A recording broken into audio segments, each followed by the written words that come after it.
राम बालाजी धर्मार्थ आश्रम बडेसरा में। आइए हम मिलते हैं श्री संदीप शास्त्री जी से।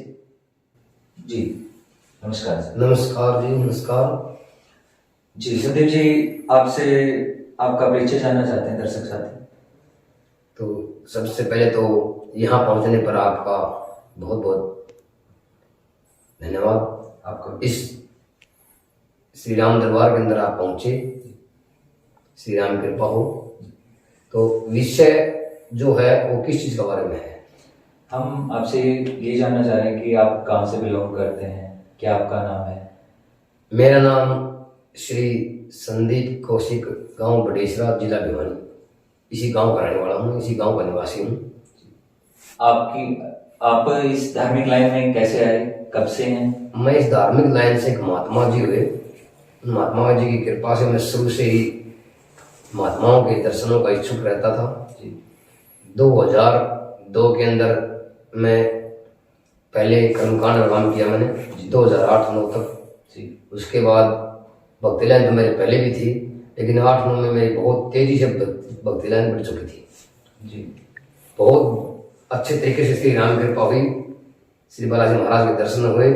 तो मैंने 2012 में आप लोगों को या जो हमारे साथी सेवक हैं परम भक्त प्रभु के, उनके सहयोग से इस संस्था को एक नींव रखी गई।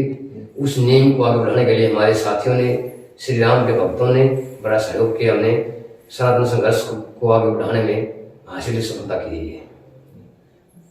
तो जैसा कि आपने सुना श्री संदीप शास्त्री जी को कि बिल्कुल बालकपन से ही वो धार्मिकता की तरफ आकर्षित थे जी। तो जी संदीप जी, आपसे एक बात और जो सबसे ज्यादा खटक रही है मुझे, बोलो। कि आप लाइमलाइट से, मीडिया से दूर ही रहे हैं आज तक, जबकि आपका काफी लंबा अरसा हो गया आपको धार्मिक कार्यों में। बिल्कुल अन्य आश्रमों के संचालकों को देखेंगे, बड़ी बड़ी बातें, बड़ी बड़ी डींगे मारते हैं, लेकिन आज तक हमने कभी आपको ऐसा है, नहीं। हमारा एक तरीका रहा है जी। हमने मीडिया कर्मियों के सामने कभी अपने ज्ञान का बखान नहीं करना। हमने लोगों को पब्लिक में हमारा जो सनातन धर्म है उसके अंदर घुसना है, ताकि हमारा सनातन धर्म को और भी मजबूती मिले। मीडिया में तो हमने फेमस नहीं होना, पैसा नहीं कमाना किसी से भी। हमने धर्म से मतलब है, पैसे से मतलब नहीं है। हम कर्म करेंगे, उसके साथ में धर्म को बढ़ावा देंगे, तभी तो हम मीडिया कर्मियों से, पत्रकार वार्ताओं से, वार्तालाप से बहुत दूर रहे हैं। संदीप जी, एक और थोड़ा सा कड़वा सवाल है, दर्शकों की तरफ से भी होगा। हाँ बोलिए। कि आपको इतना समय हो गया, ये अभी पैसे की बात चल पड़ी है तो मैं पूछ लेता हूँ। बिल्कुल। तो हम देख रहे हैं बड़े बड़े आश्रम है, काफी एकड़ में है, आपका एक छोटा सा आश्रम है, लेकिन भीड़ यहाँ पे भी बहुत है। लेकिन क्या वजह क्या है कि एक मतलब गरीब आश्रम कह सकते हैं हम? वो वजह ये है, हमने किसी राजनीतिक नेताओं का सहारा नहीं लिया आज तक। अगर कोई नेता का सहारा अपने आप आया भी है तो हमने किसी से पैसा नहीं मांगे आज तक, न हमने कहीं चंदा दिया है। हमने जो हमारे परम भक्त जो सेवक हैं श्री राम भक्त के, हनुमान जी के, हमारी संस्था से युवा बच्चे जो जुड़े हुए हैं, वो अपने आप ही 10-10 रुपए, 50-50 रुपए इकट्ठे करके हम इस संस्था को नींव रखी थी। और ऐसे ही हम अपना बढ़ावा दे रहे हैं ताकि हम समाज का भला कर सके। हमने समाज का भला करना, पैसा नहीं कमाना हमें जी। तो मतलब सीधी सी बात है, कहने का मतलब ये है कि आपने कोई किसी से मतलब अपने बिना फीस के काम किया है, कि सामाजिक संरक्षक कह सकते हैं। हमने एक सामाजिक से ही काम किया है। और वो काम क्यों किया है? वो काम हमने ऐसे किया कि हमारे सनातन संघर्ष की मजबूत नींव हो। हमारा सनातन धर्म है जो बहुत बड़ा लंबा है और इतना ही रखना, हमें घटाना नहीं उसे।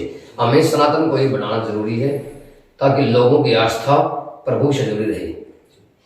तो मौजूदा हालात को देखते हुए, जैसे जो अभी देश विदेश में जो चल रहा है, बिल्कुल, तो क्या आपको लगता है कि ऐसे ऐसे आश्रम जो हिंदू धर्म को आगे बढ़ावा देने के लिए होने चाहिए नहीं, और भी ज्यादा होना चाहिए। जगह जगह देखते हम लोग चर्चों में माथा टेक रहे हैं जी, लोग पीर मजारों पर माथा टेक रहे हैं जी, लोग गुरुओं का नाम ले रहे हैं। हर किसी का नाम लेना तो प्रभु का लो, गुरु भी वो ही हो जिसके अंदर प्रभु चमकता दिखाई देता हो, जो प्रभु की इच्छा रखता हो, जो शिक्षा देता हो।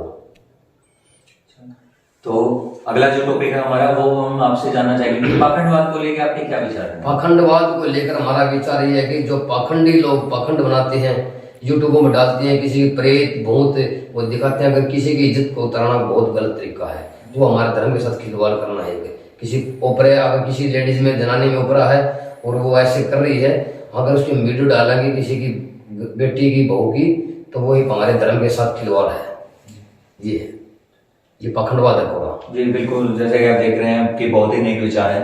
तो अभी जैसे 22 जनवरी को राम मंदिर का उद्घाटन होने जा रहा है, बिल्कुल। हमारे श्री राम लला आ रहे हैं। श्री राम उसके बारे में क्या श्री राम लला के बारे में मेरा विचार है कि हम जितने भी ज्यादा से ज्यादा लोग हों, हर घर में दीपावली की तरह ये त्योहार मने, हर वर्ष मने और हर इंसान मनाए, चाहे वो सिख हो, चाहे वो हिंदू हो, चाहे वो मुसलमान हो। तो ये जो राम की जो बातें हैं, ये हमने भी यहाँ हमारी संस्था के जो सेवक हैं वो भी इकट्ठे होंगे, हम भी वहाँ श्री राम के नाम का सत्संग होगा, उस प्रभु के चरणों में सत नमन करेंगे। तो मतलब जैसे कि हमने अभी सुना गुरुजी से कि मतलब एक और दिवाली आने वाली है 22 जनवरी को, तो हम भी दर्शक साथियों से अपील करेंगे कि आप भी बड़े हर्षोल्लास के साथ सभी साथियों से मेरा नम्र निवेदन है कि 22 जनवरी को ये दीपावली, ये मानो कि दीपावली खुशियों का एक त्योहार था, तो आप एक ही बार इस साल में 2 दीपावलियां हों। आपकी 22 जनवरी श्री राम जी के नाम की होगी और जो अगली वो सालाना हो तो है ही, लेकिन ये दीपावली से बढ़कर बनाओ, क्योंकि हमारे घर, हमारे देश में, पूरे संसार से कहीं नहीं है, एक हिंदुस्तान एक ऐसा देश है जो जिसके इस धरती के ऊपर, इस पृथ्वी के ऊपर, ऋषि मुनि के ऊपर इस श्री रामचंद्र के